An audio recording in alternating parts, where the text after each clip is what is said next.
अस्सलाम वालेकुम नाजरीन, मैं साहिल खान और आप देख रहे हैं बीबीसी मेवात। इस वक्त हम मेवात के रहपुआ गांव में हैं जो पिनंगवा कस्बे के नज़दीक है। ये गांव यूँ तो कई चीज़ों के लिए मशहूर है, लेकिन आज हम आपको कोई मशहूर चीज़ दिखाने नहीं जा रहे बल्कि एक दुख भरी कहानी सुनाने जा रहे हैं। जो बुज़ुर्ग महिला मेरे पास में बैठी है, अभी हम आपको उससे भी रूबरू कराएंगे।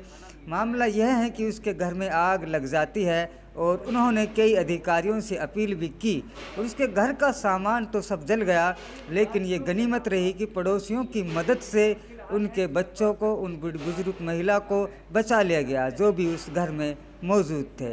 तो इसलिए वो प्रशासन से गुहार लगाती है। उसने एक एप्लीकेशन दिखाते हुए मुझे कहा कि मैंने डीसी ऑफिस के लिए एप्लीकेशन किसी से लिखवाई है और मुझे हक बिल्कुल मुझे सच में पता है कि प्रशासन मेरी ज़रूर मदद करेगा। तो ये वो महिला है, इसके चेहरे पर देखिए आपको कितनी झुर्रियाँ, क्या तरस देने वाली चीज़ें नज़र नहीं आती, क्या एक ममता नज़र नहीं आती। ये एक छोटी सी इनकी पोती है जो उसी घर में थी जब आग लगी थी। आग शॉर्ट सर्किट से लगी बताई जा रही है और जैसा कि हमने देखा बिल्कुल ऐसा ही लग रहा है। तो इसलिए प्रशासन को इस ओर ध्यान देना चाहिए और जो सामाजिक आदमी इनकी मदद करना चाहें वो भी कर सकता है। ये रहपुआ गांव से बिलोंग करते हैं।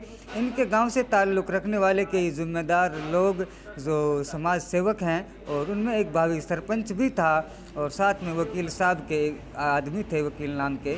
उन लोगों ने भी इसकी काफ़ी मदद की और उन्होंने मुझे फ़ोन कर बुढ़िया से मेरी मुलाकात करवाई, यानी कि इस अम्मी से मुलाकात कराई।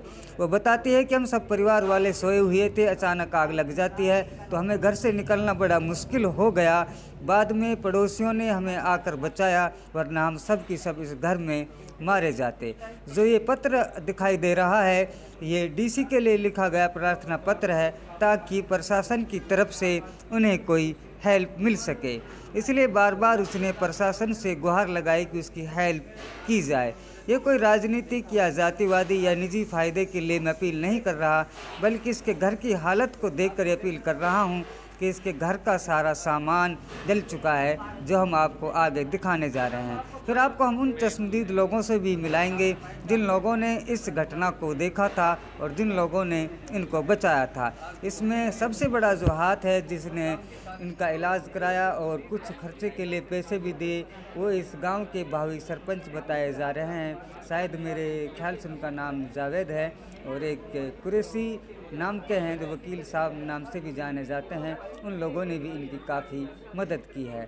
प्रशासन की तरफ से तो अभी कोई मदद नहीं मिली है, लेकिन उम्मीद है प्रशासन इन लोगों की ज़रूर मदद करेगा, क्योंकि इनके पास अब कुछ नहीं है। घर का सारा सामान जल चुका है और इनके जो बेटे हैं वो गांव से कहीं बाहर रहते हैं रोज़गार के लिए। तो मेरे दोस्तों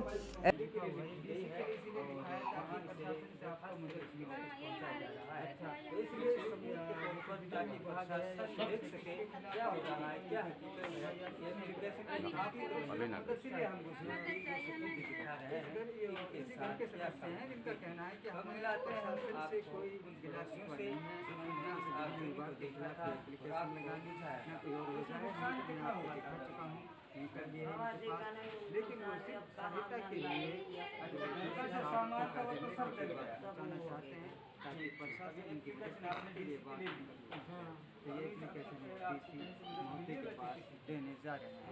तो आप देख रहे हैं बीबीसी मेवात हमेशा जनता के साथ। देखते रहिए साहिल खान, कैमरामैन खान की कोई हेल्प नहीं मिले, लेकिन उन्हें डीसी ऑफिस से।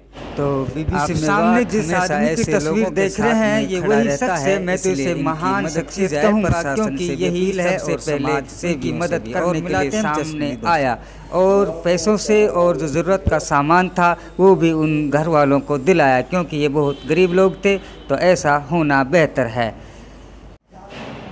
और ये सामने दिखाई देने वाले वकील साहब नाम से जाने जाते हैं, लेकिन एक समाज सेवक हैं। इनकी मेवात में अलग ही पहचान है। ये वो लोग हैं जिन्होंने सबसे पहले उस बुढ़िया की पुकार को सुनकर उनके घर में घुसकर बच्चों को बचाया और आग को बुझाया, क्योंकि अगर आग बुझाने वाली गाड़ी के लिए कॉल की जाती उसमें काफ़ी समय लग जाता, लेकिन घर चारों तरफ से बंद था, इसलिए इन लोगों ने आकर उनकी जान बचाई। इसलिए काबिल तारीफ़ है बीबीसी मेवात इनको इसीलिए दिखाना चाह रहा है ताकि लोगों के अंदर ऐसी प्रेरणा जागरूक हो कि आप किसी भी समुदाय से हों, लेकिन आपके पड़ोस में इस प्रकार का कोई भी तकलीफ़ हो, कोई घटना हो, तो उसमें हमें एकता के साथ उन लोगों की मदद करनी चाहिए। और इन लोगों ने अपना फ़र्ज बिल्कुल मुकम्मल तौर पर सही साबित कर दिखाया, सिर्फ इंसानियत के नाते।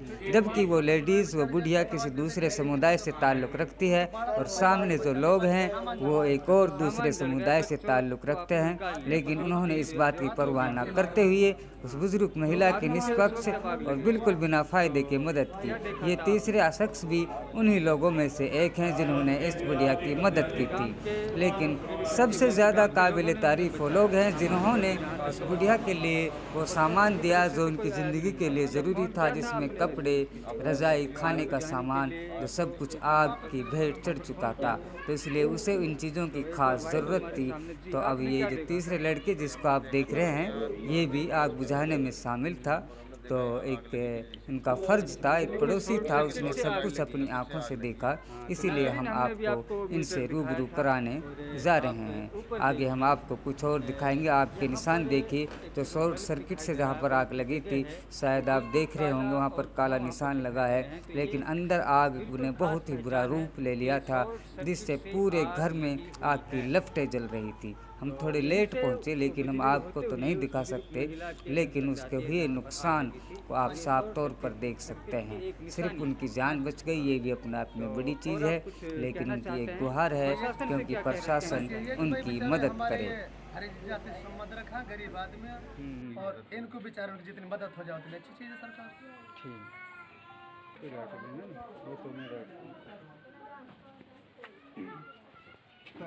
अब जो सामने हमारे जो महिला खड़ी हैं, ये उस बुजुर्ग महिला की लड़के की घरवाली है, क्योंकि उसका लड़का यहाँ पर नहीं था, वो बाहर किसी काम के लिए गए हुए थे। घर के अंदर सिर्फ छोटे बच्चे और महिलाएं ही थी।